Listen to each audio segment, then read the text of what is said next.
கவனம்.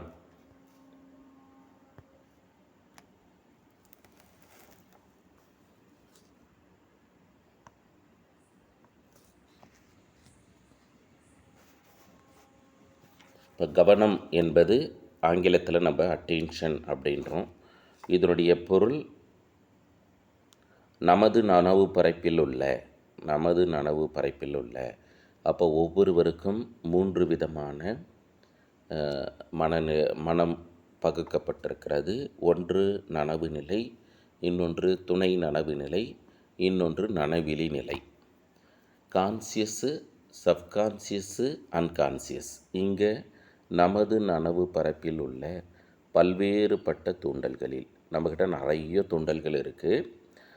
ஒரு குறிப்பிட்ட சமயத்தில் நமது தேவையுடன் இணைந்த ஒன்றினை தேர்ந்தெடுத்து புலன்காட்சி செயலுக்கு ஆட்படுத்துதலையே கவனித்தல் என்று அழைக்கிறோம். அப்போ கவனித்தல் என்பது இதுதான். இப்போ கவனித்தல் அப்படின்றது நமது நனவு பரப்பில் உள்ள பல்வேறுபட்ட தூண்டல்களில் ஒரு குறிப்பிட்ட சமயத்தில் நமது தேவையுடன் ஒன்றிணைந்ததை தேர்ந்தெடுக்கப்பட்டு புலன்காட்சி செயலுக்கு ஆட்படுத்துவது. எடுத்துக்காட்டாக தற்பொழுது நம்ம உளவியல் பாடம் கற்றுக்கொள்கிறோம்னா நிறைய பாடம் சார்ந்த தூண்டல்கள் இருக்குது. அதில் உளவியல் என்ற ஒரு பாடத்தை தேர்ந்தெடுத்து புலன்காட்சிக்கு ஆட்படுத்தப்படும் போது தற்பொழுது அனைவருக்கும் கவனத்தின் மீது கவனக்குவிப்பு வந்துடும் அப்படின்னு சொல்கிறோம். அடுத்ததாக ஒரு பொருளை பற்றிய தெளிவான கருத்துக்களை மனதின் முன் வைப்பதை கவனம் அப்படின்னு பொருள்படுத்துகிறோம். அடுத்து புரிதல். அடுத்து குழந்தைகளின் கவனத்தை மிக விரைவாக ஈர்ப்பதற்கு ஆசிரியர் எந்த வகையான கற்பித்தல் துணை கருவிகளை பயன்படுத்தினால் மாணவருடைய கவனத்தை மிக விரைவாக கவனிக்க முடியும் அப்படின்னா, நகரும் பொருட்களை அதிக அளவில் பயன்படுத்தப்பட வேண்டும். நகரும் பொருட்களை அதிக அளவு பயன்படுத்தினோம்னா அது மாணவர்களை கவனத்தை ஈர்க்கிறது என்றும். அதற்கு அடுத்ததாக கவனம் பற்றிய வரையறை, definition of attention. William James ஏற்கனவே நம்ம படிச்சிருப்போம். இவர் அமெரிக்க நாட்டு உளவியல் ஆய்வாளர். பிரின்சிபல்ஸ் ஆஃப் சைக்காலஜி, உளவியல் கொள்கைகள் என்ற புத்தகத்தை எழுதியவர். இவர்தான் நாம் அமெரிக்க நாட்டின் உளவியலின் தந்தை என்று அழைக்கிறோம்.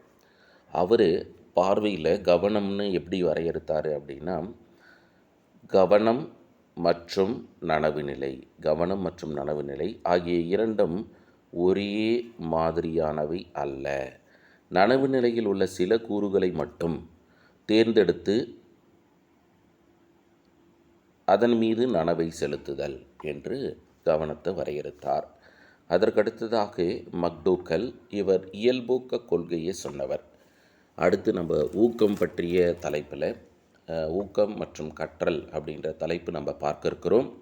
அப்போ ஊக்கத்தை பற்றி இயல்பூக்க கொள்கையை பற்றி 14 வகையான இயல்பூக்க கொள்கைகளை பற்றி சொன்ன மக்டூக்கல், ஒரு பொருளை தெளிவாக அறிய செய்யப்படும் முயற்சிய கவனம் என்றும், அதுக்கடுத்து டம்பில்லே என்பவர் உலகத்தில் உள்ள எல்லா பொருட்களின் மீதும் நனவுகள் குவிப்பதை விட ஒரே ஒரு பொருளின் மீது நனவை குவிப்பது.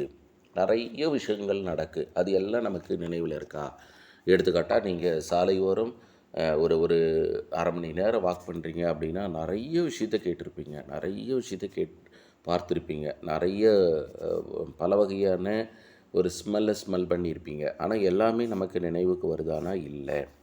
அடுத்ததாக கவனம் பற்றிய வகைப்படுத்திய ராஸ், கவனம் 2 வகைப்படும் என்று வகைப்படுத்தியது யாருன்னா ராஸ் என்ன சொல்கிறாருன்னா, ஒரு பொருளை பற்றிய தெளிவான கருத்துக்களை அடையும் முறையை மனதின் முன் வைப்பது என்று குறிப்பிடுகிறார். மீண்டும் மக்டூக்கலே, கவர்ச்சி அல்லது அக்கறை மறைமுக கவனம் ஆகும். கவர்ச்சின்னு ஒரு உளவியல் சார்ந்த அகக்கூறு இருக்குது, அல்லது அக்கறை. இந்த கவர்ச்சி அல்லது அக்கறை அப்படின்றது ஆங்கிலத்தில்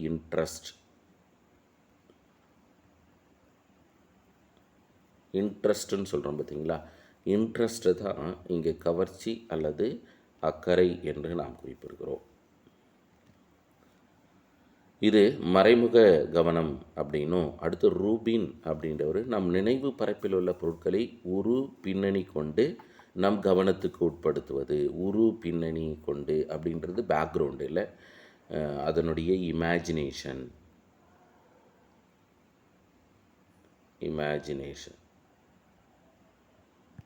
அதுதான் இங்கே குறிப்பிடப்படுது.